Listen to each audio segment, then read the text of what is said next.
The watch industry's been doing its best impression of Space Mountain over the last few years, and subsequently we've enjoyed a few thrills and our fair share of spills. With reports of the market finally starting to level out, however, what's the landscape looking like as the dust begins to settle? Is it time for a cup of tea and a round of five-a-side in no man's land, or has it been an absolute bloodbath? To find out, I'm going straight for the jugular. Here are 10 hot Rolex watches now trading under retail.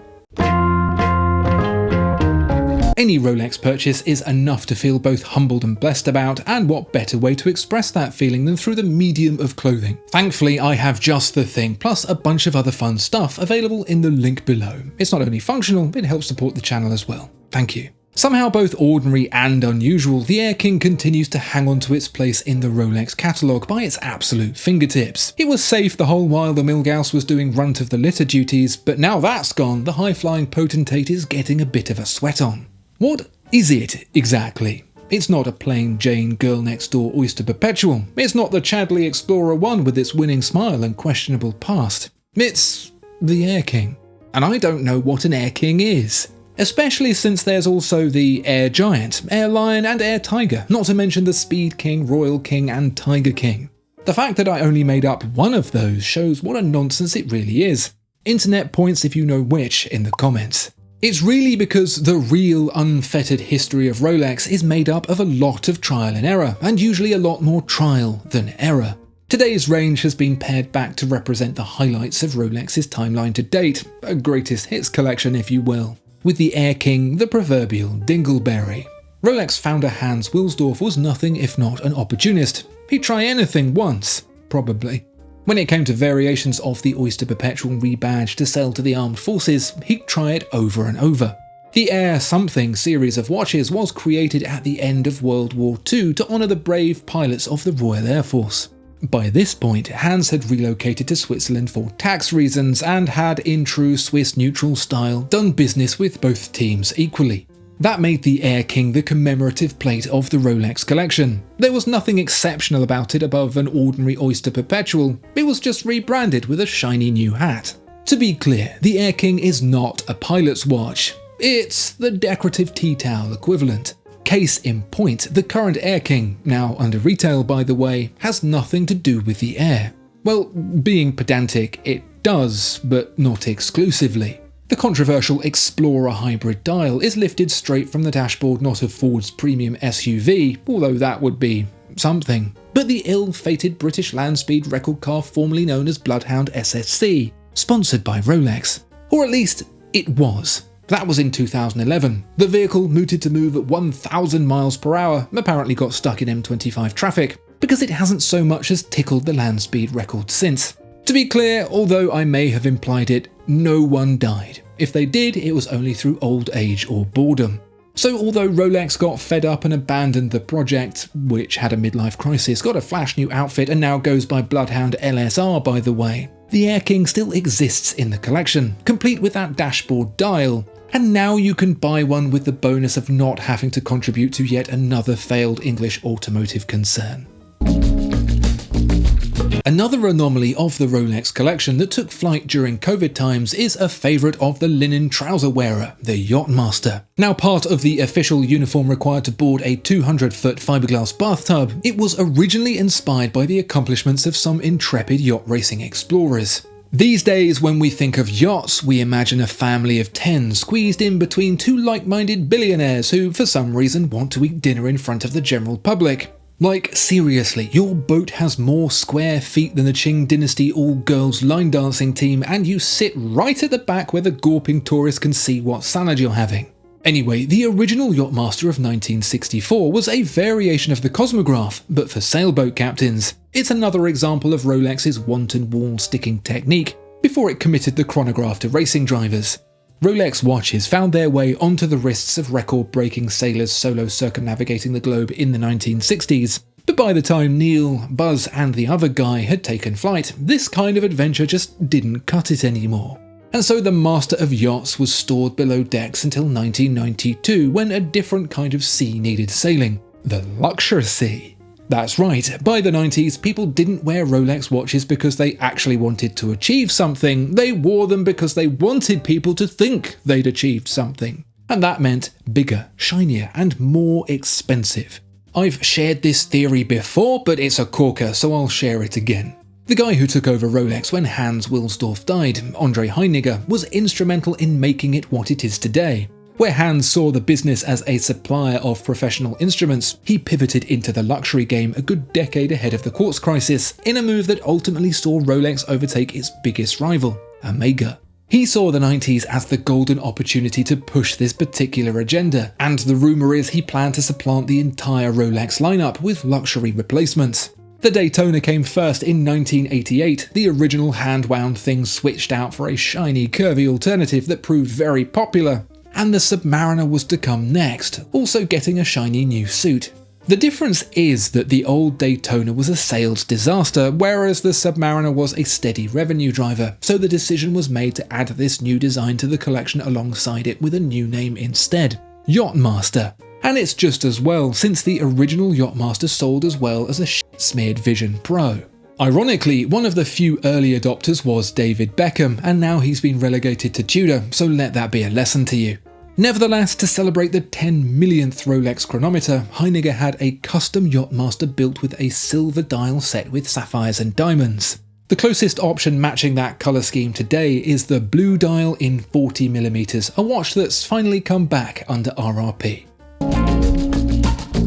Whilst the Daytona gets the lion's share of the waitlist real estate these days, historically speaking it's always been the GMT-Master that's been the one to get, or not get, because you can't. Unfortunately, I'm not here to tell you that the astronaut favourite Pepsi bezel GMT is now under retail, unless you fancy an early aluminium edition, but you can have something for less than RRP from the contemporary GMT-Master lineup without sinking all your capital into precious metal.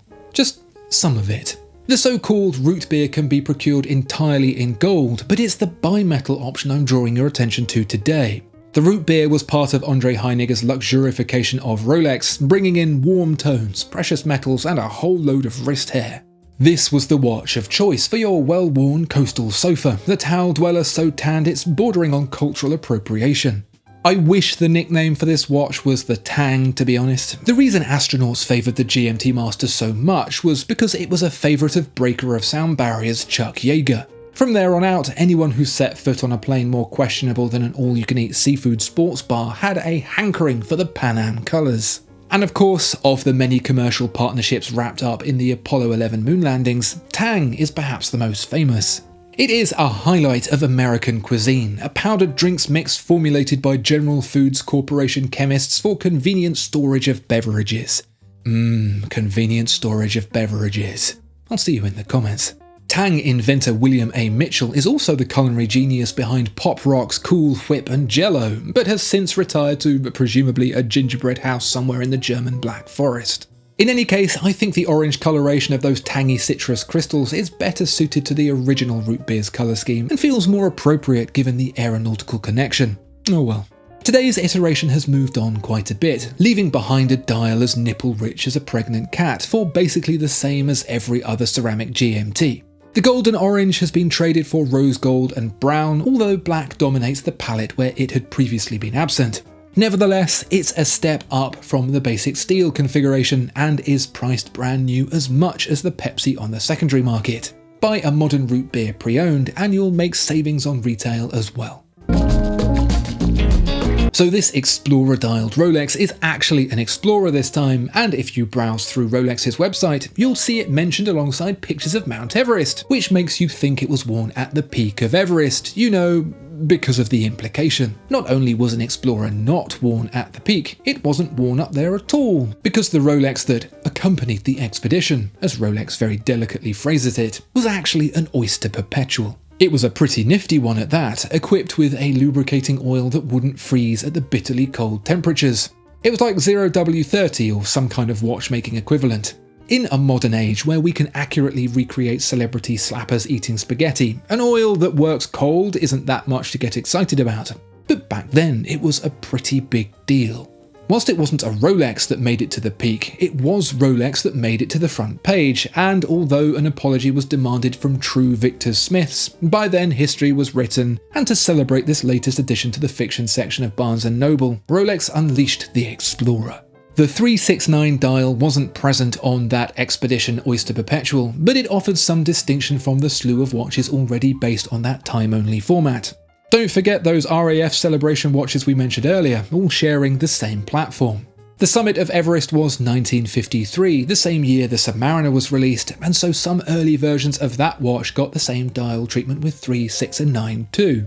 I'm sure some overly enthusiastic scholars would suggest this layout is easier to read in the inhospitable conditions of the Himalayan mountains, but considering the team did alright without it, I'd say it's just a bit of visual differentiation. If you're looking for a bit of pop over the basic Oyster Perpetual, then it's definitely good at that. The most recent iteration continues the theme of the original, fully looming all the numerals and not just the batons as other intermediate editions have done. It's also available in 40mm too, where for a long time it was limited to 36. Bigger wrists can also enjoy the feeling of being second best and lying about it for less than retail.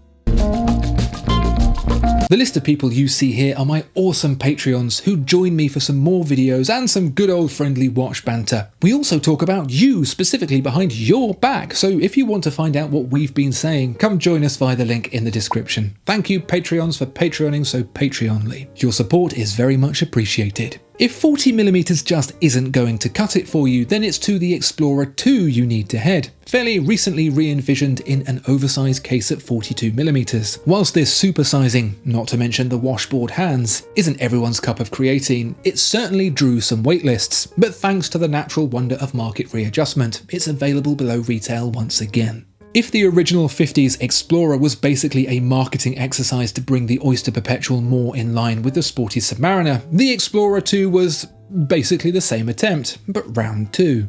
The 36mm Explorer didn't quite cut the wrist size mustard by the 1970s, and so a larger model with a fixed 24-hour bezel was introduced to revive the collection. Why didn't it have a rotating bezel?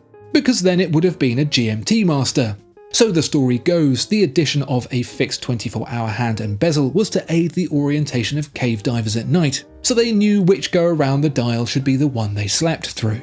To further differentiate this new Explorer II, the dial was completely reimagined into a stark new layout, with staggered minute markers and going entirely without the famed Mercedes hour hand.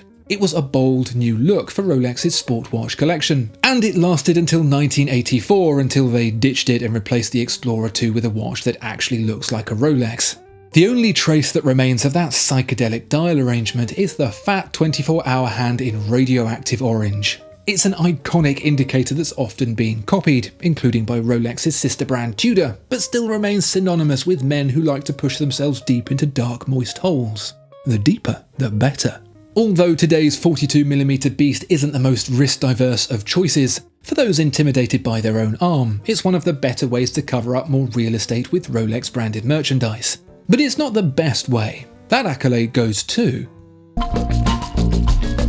the Rolex Deepsea of 2008 was about as big a shock as it's possible to get without being on death row. In a post-Panerai period where people were realizing that size perhaps mattered counter to what they'd been told, Rolex releasing a 17.7mm thick dive watch 44mm across was the last thing on anyone's prediction list. And, unsurprisingly, everyone hated it. Sure, it could go deeper than Brickzilla, but considering its owner would have been dead by the end of the trip, it wasn't the ideal selling point. We'll leave that to Stockton Rush. So how do you convince people that your bank vault door on a bracelet is actually okay? By making an even bigger one, of course. That was given to movie director James Cameron for his submersible to wear on a trip to the deepest part of the ocean, a prototype that has since been reformulated for public consumption. That watch, the Deepsea Challenge, is 50mm wide and 28.5mm thick. Just the crystal by itself is thicker than a Submariner. It is huge, it is ridiculous, and by comparison, it makes the Deepsea feel like a Piaget. With Goldilocks awarded her due compensation, the Deepsea was given a fresh lick of paint as a James Cameron special edition, featuring a dial so black and blue even Chris Brown couldn't get away with it. There's even a secret little hint to Cameron's submarine in the vivid green Deepsea text, plus a nod to the number of Avatar films he's making counted up around the bezel. In case you were wondering, the metal spacer emblazoned with the ring lock system text isn't just there so Rolex doesn't have to make a bigger dial. It's actually part of a clever design to keep the watch water resistant to 3,900 meters deep. The watch is actually made as a watch within a watch, with the crystal and caseback compressing tighter on the seals the deeper the watch goes. It's this technology that's scaled up into the Deepsea Challenge that stops it being as thick as a nuclear power station instruction manual. At one point, the Cameron Deepsea was fetching a sizable premium over RRP, but since those days have long sunk, it's another once popular selection that's now up for grabs below retail. If you want to split the difference between the almighty Deepsea and the plus-sized Explorer II, then the often overlooked Sea-Dweller could be what's got your name on it, if your name is Oyster Perpetual Date. Unfortunately, for those looking for a choice diver without the old man Cyclops, the basic dateless sub remains your only option. The original Sea-Dweller did without the crystal blister above its date window, but for this most recent iteration, the pockmark has made an unexpected appearance. At 43mm, this is exactly in between our previous two watches, the thickness 2 at 15mm. What's extra about the Sea-Dweller beyond its size is a feature set designed in the 60s for divers pushing more feet than a millipede. There's the hashed bezel that marks minutes all the way round to 60. That was a British military thing, so they knew exactly how long to overcook everything. There's also a gas escape valve, originally called the sea sphincter. It didn't stick. From an iconographic standpoint, the branding in red harks back to a time when Rolex labelled its seminal models with a splash of rouge. The first Submariner date had it, the Daytona rebranding of the Cosmograph had it too and still does, and the earliest Sea-Dwellers had it, originally in two lines as the watch was first known as the Sea-Dweller Submariner 2000, because Rolex was proud it could handle more feet than Quentin Tarantino. It's always been the homeschooled older brother that no one speaks of, locked in his bedroom so he doesn't pull anyone's arms off. It's a bit of a brute and shows no signs of stopping that trend. However, with the most recent reprofiling of the Submariner's case to be a bit more svelte, it's an ideal choice for those thicker of wrist. Now, there's more chance of me giving scientific proof of the efficacy of thoughts and prayers than telling you stainless steel Daytonas are now under retail. However, that doesn't mean the mighty tri-subdial chronograph is impervious to market correction. Case in point, the highly sought after Ghost in white gold on Oysterflex, once a waitlist item with big spoils for the lucky winners, is now a watch that will save you money buying pre-owned. To me, the Daytona is the original luxury Rolex of this modern era, the first that really went all in on stainless steel premium. The Cellini existed before, and there had long been gold versions of the most popular sports watches, but this was the first redesign of a functional member of the professional collection with a sleek new luxury look. In white gold and on a rubber strap, it's the ultimate combination of pointlessly capable that defines much of modern luxury. A Bugatti would go faster trimmed only in carbon fibre, but then you wouldn't want the hotel valet thinking you were poor. The weight of the white gold is known only to the wearer and anyone lame enough to know the spec sheet off by heart, and makes absolutely no sense but to remind its wearer they're better than everyone else. The real question is, will that haughty veneer peel away now regular pond scum types can buy one too? Maybe. The only reason caviar tastes good is because you can't have it. In reality, it's like sucking on little salty balls. As I mentioned earlier, the Yacht-Master was perhaps a step too far for Rolex at the time, but really I think it was less a case of a poor design decision and more right watch, wrong time. The 90s was an era of bucket hats and widescreen jeans, and whilst those are making a return since the internet killed off generational cultural identity, it's really become the Yacht-Master's time to shine. Here's why I think that is. First off, everything was boring in the 90s. All the cult movies were about being stuck in the office space. The Matrix, Fight Club, Office Space. That's before people retrospectively found out why stable jobs, stable income, stable housing and stable lives was something worth appreciating. Hindsight is a family of 5 living in a detached house with 2 cars on a single dead-end income. Economic reassurance. Fast forward to post-COVID times where inflation has become synonymous with you can't have one, and the money that would have been spent on mortgage deposits and boiler repairs and children is getting spent on having a nice time instead. It's the restaurant at the end of the universe, and the cutlery is gold-plated. You know, they say you can't take it with you when you die. Our AI overlords won't let us take it into the lithium pits either, so may as well spend it all now. The Yacht-Master is the watch for this new world because most people these days have more chance of finding permanent residence on a houseboat. It's slick, it's shiny and dressed down in white gold and matte black ceramic and rubber is the ultimate expression of pretending like everything's fine. And now for less than retail. It's why the titanium Yacht-Master's been such a big hit. I didn't think this would ever happen, although I suppose really it was just a matter of time. Meteorite-dialed Rolex watches have a bit of a hallowed status amongst collectors, even though A, chunks of meteorite can be bought on Etsy for less than $100, and B, there are older meteorite-dialed Rolex watches that people couldn't give less of a hand wound about. And now one is available for less than retail. Regardless, I'm an absolute sucker for these little gobs of space gravel. The unmistakable striations are so unmistakable because they're literally impossible to make on Earth. The remarkable cooling process the iron takes over millions of years is how what's called the Widmanstatten pattern forms, a visual clue for the origins of the fiery interstellar furnace they were forged in. In a white gold GMT-Master II with ceramic Pepsi bezel, it looks pretty neat. This is entirely a connection of my own making, but I also really like how this extraterrestrial excrement pairs with the astronaut's favourite watch, the Pepsi GMT.